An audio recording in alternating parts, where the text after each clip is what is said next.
Super star Rajinikanth గారు, director Lokesh Kanagaraj గారి కలయికలో వస్తున్న మూవీ కూలీ. ఈ మూవీ యొక్క ట్రైలర్ ఈ రోజు రిలీజ్ కావడం జరిగింది. ట్రైలర్ ఎలా ఉంది అంటే యావరేజ్ అని చెప్పవచ్చు. ఈ మూవీలో ఫస్ట్ టైం మన టాలీవుడ్ కింగ్ అయిన నాగార్జున గారు విలన్ రోల్ పోషిస్తున్నారు. ఇంకా ఈ మూవీలో స్టార్ కాస్ట్ అనేది యాక్ట్ చేశారు. ఈ మూవీలో ఉపేంద్ర గారు, అమీర్ ఖాన్ గారు ముఖ్య పాత్రల్లో నటిస్తున్నారు. ఈ మూవీ ఆగస్ట్ 14న గ్రాండ్ గా పాన్ ఇండియా లెవెల్లో రిలీజ్ కాబోతుంది. ఈ మూవీ యొక్క ట్రైలర్ విషయానికి వస్తే, ఈ ట్రైలర్ అనేది 3 నిమిషాల 7 సెకండ్ల నిడివి కలిగి ఉంది. ఫస్టే ట్రైలర్ లోనే ఒకడు పుట్టగానే వాడు ఎవడి చేతిలో చావాలనేది రాసి పెట్టి ఉంటుంది అంటూ నాగార్జున గారి వాయిస్ ఓవర్ తో ట్రైలర్ అనేది స్టార్ట్ అవుతుంది. దాదాపు నిమిషం వరకు రజనీకాంత్ గారి ఎంట్రీ అనేది లేదు. అప్పటి వరకు సైమన్ అలియాస్ నాగార్జున గారు గ్యాంగ్ చేసే వైలెన్స్ ను చూపించారు ట్రైలర్ లో. కానీ నాగార్జునన్ మాత్రం నెగటివ్ గా చూపించలేదు. విలన్ రోల్ అయినప్పటికీ చాలా స్టైలిష్ గా కనిపిస్తున్నాడు నాగార్జున గారు.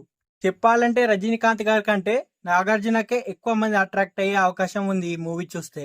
ఇక రజనీకాంత్ ట్రైలర్ లో కొంచెం లేట్ గా ఎంట్రీ ఇచ్చినప్పటికీ ఆయన మార్క్ స్టైల్ తో అలరించారని చెప్పవచ్చు. ఈ మూవీలో శృతి హాసన్ గారి రోల్ కూడా మంచి ప్రాముఖ్యత ఉంటుందని ట్రైలర్ తోనే హింట్ ఇచ్చారు డైరెక్టర్ గారు. ఈ ట్రైలర్ మాత్రం చాలా సాదా సీదాగా సినిమా మీద అంచనాలను మాత్రం అమాంతం పెంచకుండా సాగింది. సినిమా కథ కొంచెం రివీల్ చేసినట్లు మనం ట్రైలర్ చూస్తే మనకు అర్థమవుతుంది. రజనీకాంత్ స్నేహితుడిగా సత్యరాజ్ గారు నటించినట్టు మనకు ట్రైలర్ చూస్తే అర్థమవుతుంది. సత్యరాజ్ గారి కోసం ఒక పోర్టులో కూలిగా రజనీకాంత్ గారు జాయిన్ అయినట్లు ట్రైలర్ కట్ చేశారు.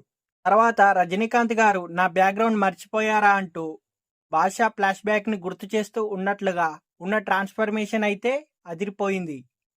మొత్తం మీద ట్రైలర్ కట్ చూస్తే మాత్రం సినిమా మీద అంచనాలు పెంచుకోకుండా కావాలని కట్ చేసినట్లు అనిపిస్తుంది.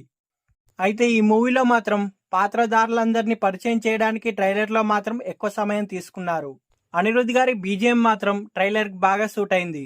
ముఖ్యంగా చెప్పాలంటే నాగార్జున గారి, రజనీకాంత్ గారి కాంబినేషన్ సీన్లు మాత్రం అభిమానులను ఆకట్టుకుంటాయి. ఈ ట్రైలర్ చూస్తే వీరి మధ్య వచ్చే సన్నివేశాలు సినిమాకి హైలైట్ గా నిలుస్తాయని ట్రైలర్ చూస్తే మనకు అర్థమవుతుంది. అయితే చివరగా ఈ మూవీలో మాత్రం యాక్షన్, సస్పెన్స్, ఎమోషన్ తో కూడిన అన్ని సీన్స్ ఈ మూవీలో ఉన్నట్లు మనకు ట్రైలర్ చూస్తే అర్థమవుతుంది.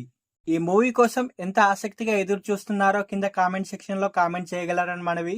ఈ మూవీ ప్రపంచవ్యాప్తంగా ఆగస్టు 14న రిలీజ్ కాబోతుంది పాన్ ఇండియా లెవెల్లో.